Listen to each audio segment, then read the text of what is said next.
Just curious. I actually have a Bitcoin question, and I'm just curious to learn. This is just a risk, something I'm worried about as a Bitcoiner, and I'm just curious on y'all's thoughts.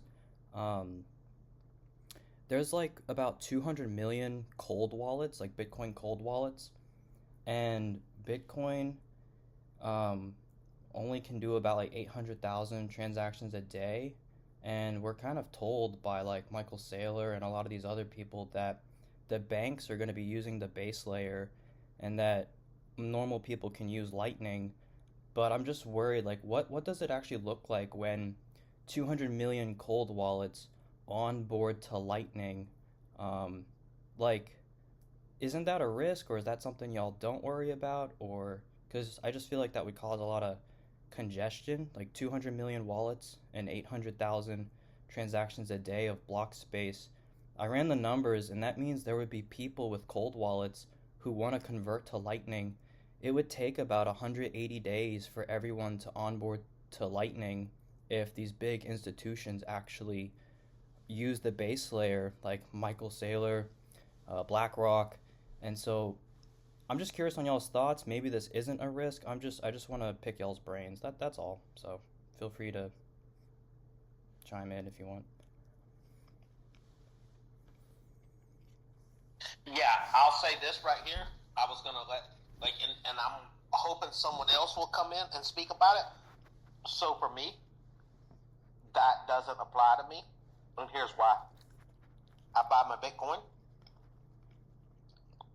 I got a majority of it. It's called Coinbase custody. Like if I wanted to sell $1 of Bitcoin right now, it would take me more than 48 hours. I'm in a Coinbase vault. I have recently moved my Bitcoin to cold storage. I'm using a third-party service.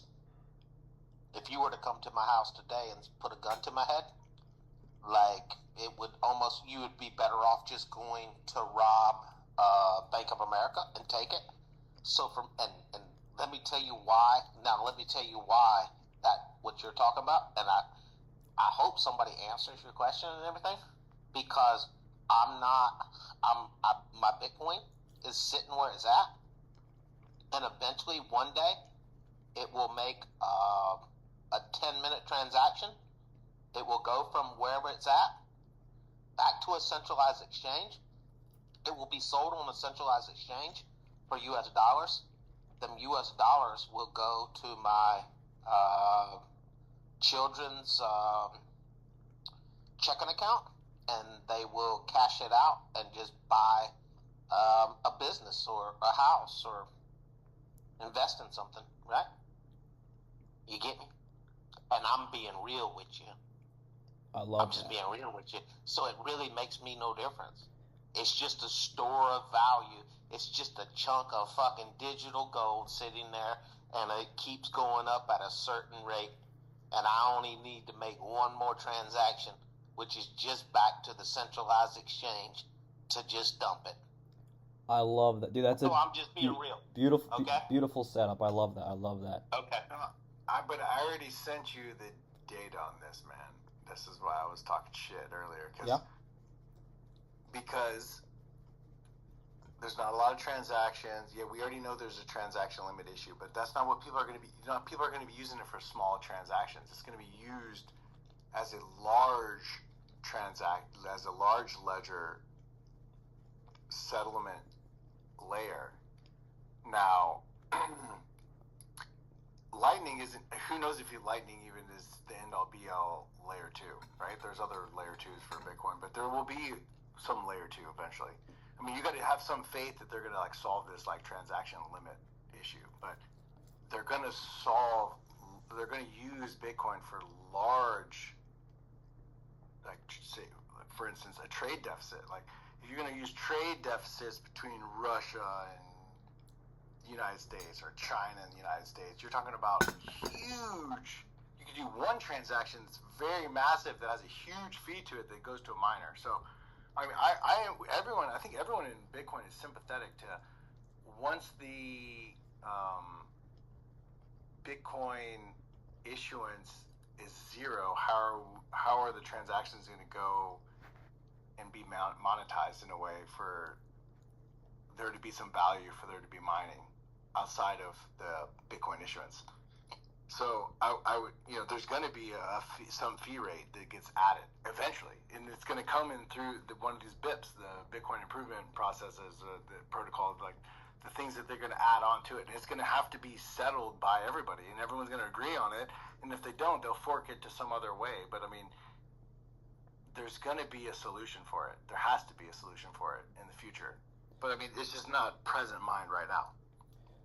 Hey, thanks for sharing that. I love that.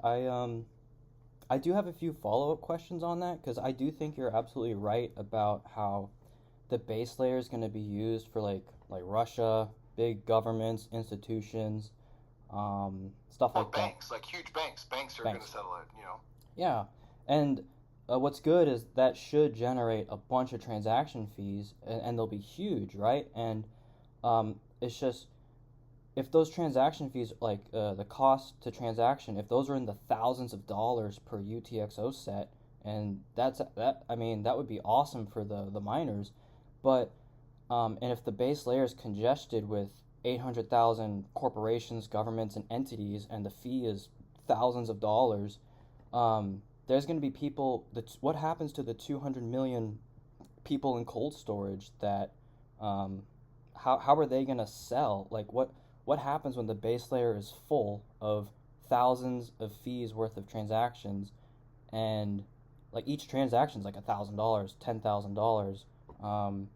I guess my question is, there's a lot of traffic that is sitting idle, like digital gold that's sitting idle, that people are going to want to convert back to dollars or to convert to Lightning to spend to escape this expensive base layer. And to do that is going to require a decent amount of traffic during that era where fees are very expensive. And I just feel like a lot of people are going to be locked into cold storage. They're going to be forced to hold on to Bitcoin, and when they want it to be maybe, I hope you get what I'm saying, right? Like Yeah, you no, know I what I mean mean? we've seen it before, like with the ordinals. Like if you wanted to go open up a lightning channel during the ordinals congestion, it was extremely expensive. Like that's what you're referring to, right? Yes, I'm referring to that, but it would be on a larger scale because I believe Bitcoin's going to be the base layer, almost equivalent, if not more than Fedwire. And Fedwire, the average transaction is about $5 million, and there's exactly about 900,000 transactions a day, which is actually more than Bitcoin. And if you were to onboard this onto Bitcoin, it would be PvP fee market versus BlackRock, Vanguard, governments. They're gonna be paying 1% fees on this. That's gonna be like I think it was about $25,000 per transaction. If millions of dollars is flowing through and it's PvP for block space with billionaires and these corporations, I just think that if one Bitcoin transaction fee for one UTXO set's 25,000 bucks, and you haven't moved out of cold storage, I'm just curious, is that a risk, or I'm just thinking if Bitcoin's seriously adopted to like real Yeah. scale, you know? I think we saw it. Like right now, I just went to mempool space. Literally, it's 0 sats per vbyte. It's 1 sat per vbyte is what the transactions are settling for.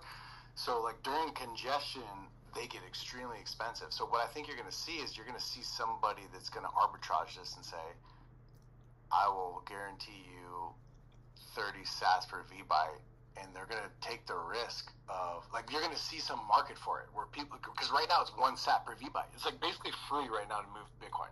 It's probably cheaper right now to move Bitcoin than Ethereum, because I'm looking at the blocks Yeah. and it's 0 sat per vbyte. Go to mempool.space and go look at it. Right now, you can move Bitcoin for basically free. So you're going to see somebody arbitrage this and say, right now it's free. In the future, it's 100 sats per vbyte. So I'm going to go make a futures contract for moving sats per vbyte. So someone's going to make a market of this, But right now, it's just not. It's not there. Like during the ordinal space, it's extremely expensive to move Bitcoin around, but right now, it's free. So I guess you're thinking that the way things are, it will kind of stay within this realm of once it gets expensive, things will settle down and it'll kind of like self-regulate in a way. Is that kind of the idea? Well, I mean, it may be expensive to move Bitcoin around. It may cost you 1%, 3% to move Bitcoin around. You know, I mean, just like if you want to put Bitcoin, or you want to put gold in a vault that's armed by armed security, you're gonna have to pay for it. Like, someone's gonna have to pay for this level of security that you're getting by having sovereign money that you own.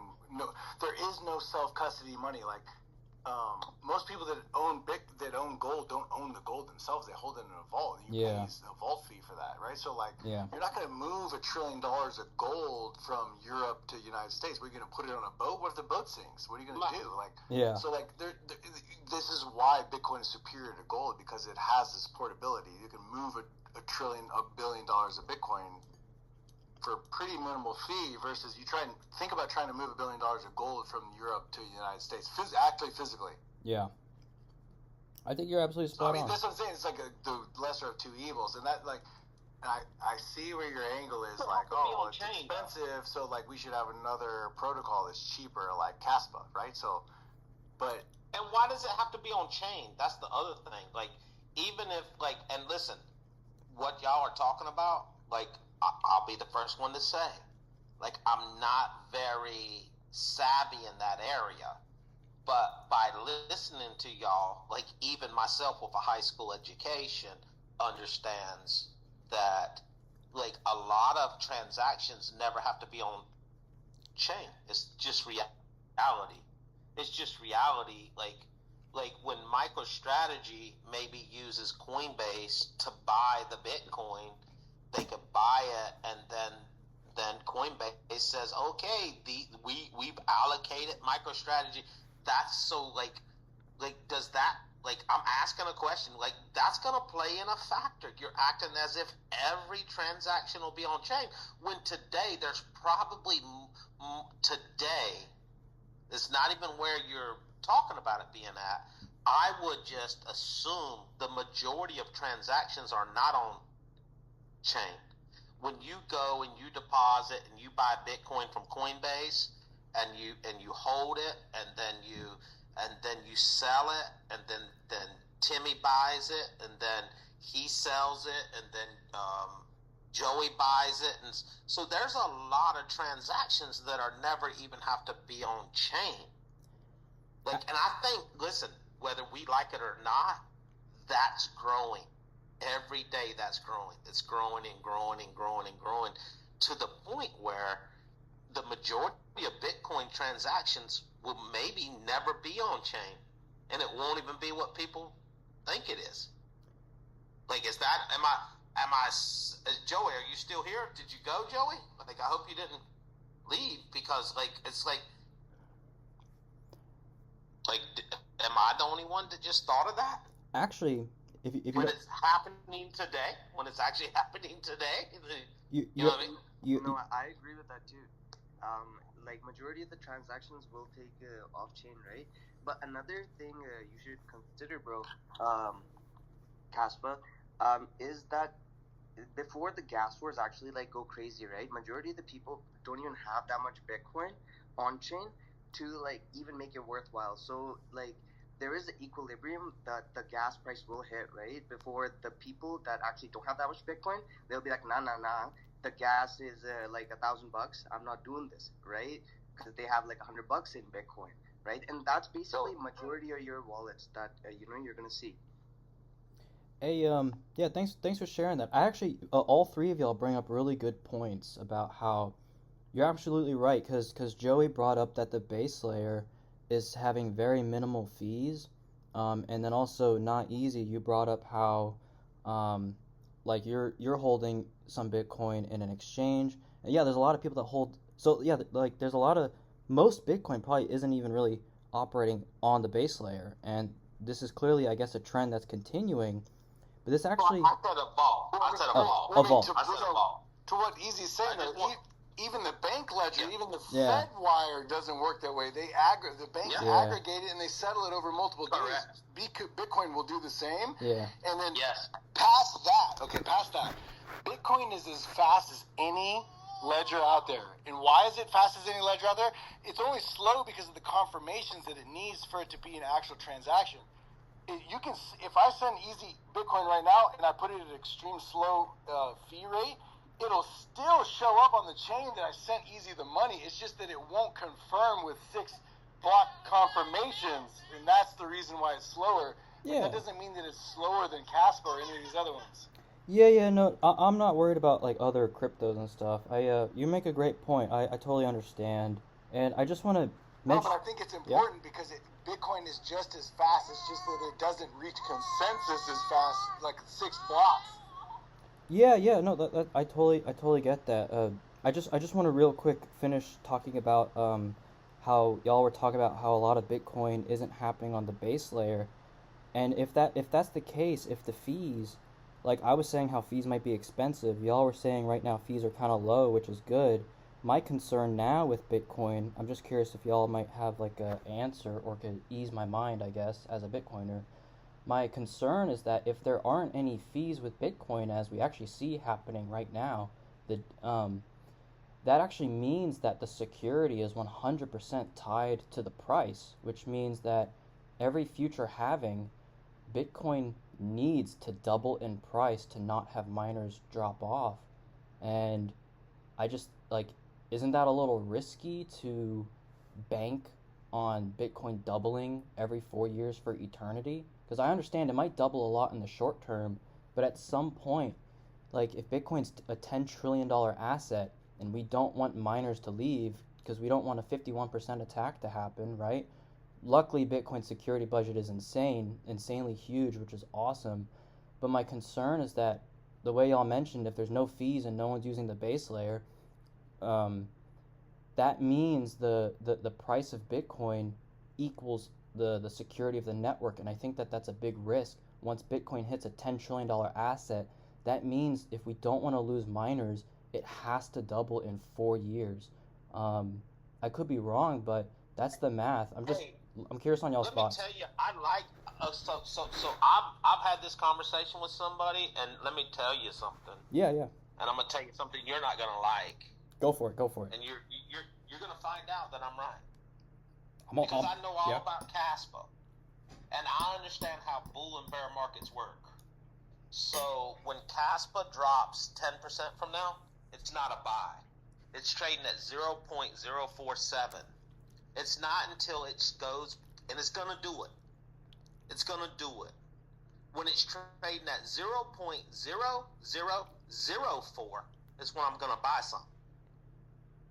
And listen, if you don't see that, it's perfectly fine. You don't have to see it. You don't need to see it. It's perfectly fine. This is the industry. This is the industry. And it's the same way. Like, it just happens. It's the same way these fucking coins in 2017 went up massively, and they retraced 90s. Like, Casper, like, that's the thing. Just because Bitcoin is only going to retrace 50-60%, Casper's going to retrace 97.9%. So y'all keep doing what you're doing, because you'll never build anything, because the majority of the people you're getting in now is just going to get wrecked, because it's going to drop 95% from here. And some of us, I've been here almost 12 years that play this cycle, bro. You can't convince me any different. And I buy a lot of these coins and never even talk about them. Never even talk about them. Hey, I agree with you, bro. I agree. To the point, it takes me 60 days to get my money off Coinbase. And I'm perfectly fine with it because I did nothing against the law. And I'm perfectly okay with it. Like, I understand what it takes. Like, I don't know if you're understanding what I'm saying, but I understand what it takes to move so much money off of centralized exchange. They literally make you take 37 days and a whole bunch of emails and a whole bunch of goddamn work. But I'm perfectly good with it, because I live in America, I did nothing wrong, and I'm going to take it off. Like, and that's the other thing. So I'm just being real with you. Bro, you're a bag holder. You probably bought most of your coins around 15 to 20 cents. It's trading at 4, and it's going to drop another 95% from here. Hey, real quick, I just want to mention too. I 100%. I agree with what you said. I love what you're saying. I do just want to mention, I am mentioning nothing about Caspa. I don't care about Caspa regarding this. I'm a Bitcoiner. Most of my money's in Bitcoin, and I'm mainly asking about Bitcoin. Let's focus on Bitcoin in an isolated instance. I'm mainly worried that Bitcoin's price right now is, like y'all mentioned, the fee market's not there. That means it's 100% reliant on the price doubling, and Bitcoin's been around for a while, and it's been easy for the price to double because the market cap was smaller back then. And so when the price doubles, new miners join, the network gets smaller. My concern with Bitcoin is that if it's so reliant on the price doubling every 4 years, what happens when it's a $10 trillion asset that it has to double in, 4 years? You know what I mean? I'm just curious on y'all's thoughts regarding that. Just for Bitcoin, just for Bitcoin. Well, Bitcoin historically has more than doubled. Like when you look at it like over time, this is the first cycle that we only just had like a 2x from the last high. But I would say that like when you're talking about miners and like them having actual like leverage on where the price goes, that if we hit like 85 again and actually go below 85, that's when it's about 87 or 75 to 85 is the cutoff point for a bunch of miners that just onboarded, and that's when we see these like drastic dips, right? Where we'll go from like if we go below 85 for like a week, then people will start shutting off and we'll probably drop to like 72, right? And we'll see things like that happen. But yeah, I would say when it comes to miners long term, like coming on board, they're always gonna have new tiers that people think it's profitable to get in. But you could say in a couple of years we're gonna have way better electricity and energy costs and efficiencies when it comes to energy in itself. So that will play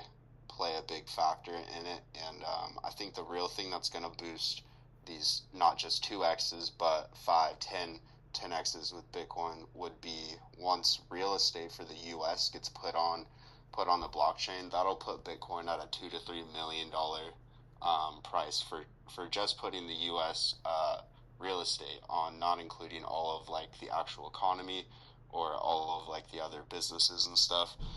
And if we front run like the rest of the world, other than like El Salvador, put most of their economy on blockchain, but if we do it, we'll pretty much be the number one country that front runs, and that'll get us out of debt, right? And that's what basically Trump's been preaching, that we're gonna get ourselves out of debt with our Bitcoin reserve. And once we do that, we'll have enough control as the number one country, and all these other countries will start following, putting their countries on Ledger, and then boom, next thing you know, it's a fucking massive amount per Bitcoin, and yeah, boom, we're out of debt. So I think that's where we're going, and that's what's really going to move the needle is once they get all these other big countries actually involved and we put everything on chain, which is probably going to happen next cycle. I would say. I think that's fair. I think that's fair. So I guess you're banking on the fact that Bitcoin's going to more than double in the next 4 years, I guess. Like that's because of Yeah, but I okay. think it's gonna have like what Easy was saying, which is lots of coins, a huge retracement when it comes to this cycle. Like I think we're going into a bear market right now, and basically, my projection is very bearish in the sense of like a 30 to 40k Bitcoin as an all-time low. It'll probably hit that for like a couple days, maybe just a day, but we'll probably see like a 40 to 60 Bitcoin for a couple months, Yeah.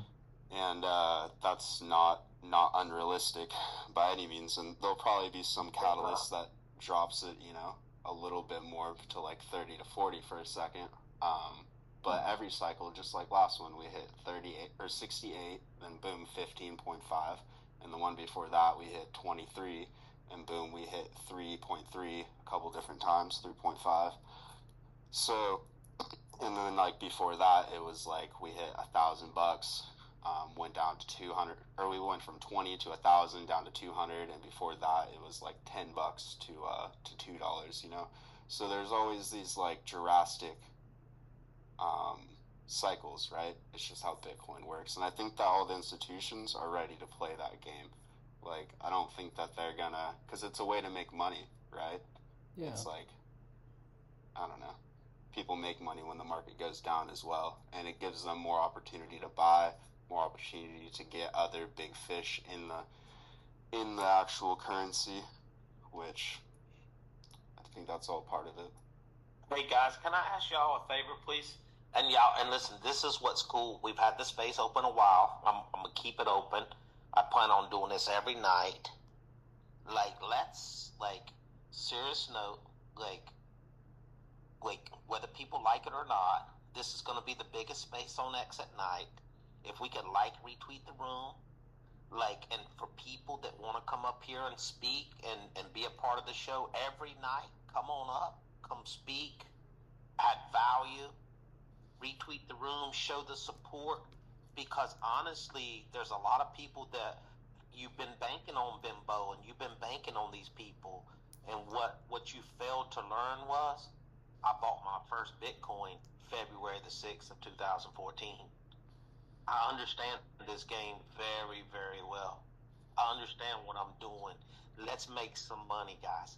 Support each other. Retweet the room. Let's 100%. go. When it comes to Yeah. also supporting the room and the space, let's make sure we bookmark, guys, because that's a 5x on engagement comparison to an actual like itself. And then when you do comments, make sure you don't do like a spammy ass 5-10 comments. Do one comment, two max, and then if you want to add ats or anything like that, add it as a thread, because that keeps our engagement up. And yeah, because retweets and likes don't even really do that much anymore. It's really about the comment that you do, and then the bookmark. That's what actually boosts with the new algorithm. So, a little bit of alpha. Hell yeah. Hey, I just want to thank y'all for letting me ask some questions about Bitcoin, and thanks for not tearing me a new butthole for asking questions too. I know, yeah, we all love Bitcoin, No, so that's thanks. what CT's about, bro. Yeah. It's about just asking questions, hearing other people's opinions, and Yeah. this is an amazing way for people. Really, he held his own though. That's the difference for people that might not understand. The gentleman held his own. He asked the questions. He rebutted things. He asked more questions. He deserves we didn't do anything. We didn't just tear his ass apart. It was because he was able to weather the storm, and he's come up here and talked and provided value. And that's actually the truth, bro. Hell yeah. That's the truth. Your questions made the space for that 20-30 minutes so much better. And it's not that we're ending now. I'm just giving an example because there's probably other big brains like yourself in the room that won't speak. You added the value here, and Joey answering your questions. Now, what we could do is maybe we'll chip in and get Joey some better internet because he keeps dropping down. I don't know what we got to do to help him, but and we got Michael up here with his hand up too. Yeah, Michael's another big brain. Big brain. Very. Hey guys, I was gonna touch on something on the Bitcoin conversation. So Bitcoin, as you guys probably already know, is usable on a lot of different chains: Base, Sui, Solana, AVAX, BNB. And so, yeah, I get it that when you're transacting on this native chain, it's slow, and there are a lot of limitations to it. But I think a lot of usage is going to come through it being in these contracts as an asset on these other chains. That's I think is going to be a big piece to it. But yeah, utilizing it on this chain doesn't make much sense. But using Bitcoin on Solana, for example, does, or on Base, it does. 100%. Just something to add to that. For transactional uses, yeah, if you're transacting a lot, but they're also adding on. Is that just on mine, or is that? I hear that too. I think you hit the wrong button. I think that's on Easy's. What I'm having to do, guys? I've got two co-hosts, And in order to bring people up, I have to log into my computer because I can't see any requests on this phone. So what I do is the moment I log into my computer, it starts playing. I reconnect, it starts playing the music, and I see I got 4 people trying to come up, and I just brought 2 up just then, which we're good. Huh, that's a weird glitch.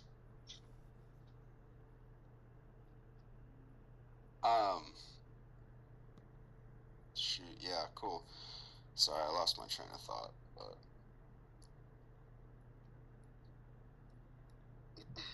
but yeah, I think that what's gonna get kind of interesting here pretty soon is not just Aster's layer 1 coming in Q1 of 26, but I think that with the whole Monad and Coinbase launching their live streams and how they're gonna use Monad as their native token, I think shit's gonna get pretty interesting with that. I think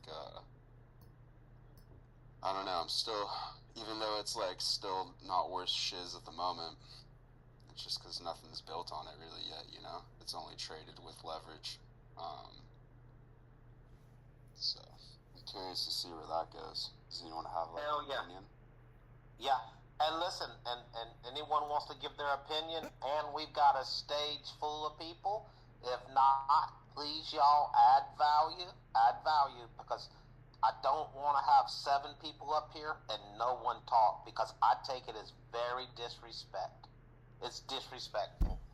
So you're basically telling Easy, after his 12 years of hard work, after getting rugged, losing millions of dollars, going from Sifu's Discord, losing millions in Time Wonderland, being paid $70,000 by Binance, Andy Tan, Gifto, the second ICO on Binance, working for 10 months on Telegram. All these years, when you were sitting around jacking off, when you didn't have a goddamn thing to do, you came up, you finally found the space, you got on it, and you didn't have a word to fucking say. It's disrespectful to me, bro. I really take it very personally. Add some value if you asked to come up and we brought you up. All right, real quick, I'm just gonna say I'm actually about to hop off so other people can join. But dude, you're freaking hilarious. Thanks for answering my questions. I'll hop off so other people can join. So perfect. Hold on, before you go, let me make sure I follow you. Oh. You're the Casper, right? Yeah, the Casper Casper Onion. Yeah. Okay, cool. Oh, yeah. sweet. All right. Yeah, I gotta follow you, bro. Oh, hell yeah, dude. Love what you're doing here. Yeah. Love the questions. Love the big brain. Hell yeah. Love it. I'll be back. Take care, dude. Take care. Yeah. Peace. You too, brother. Thank you. Wow. Beautiful.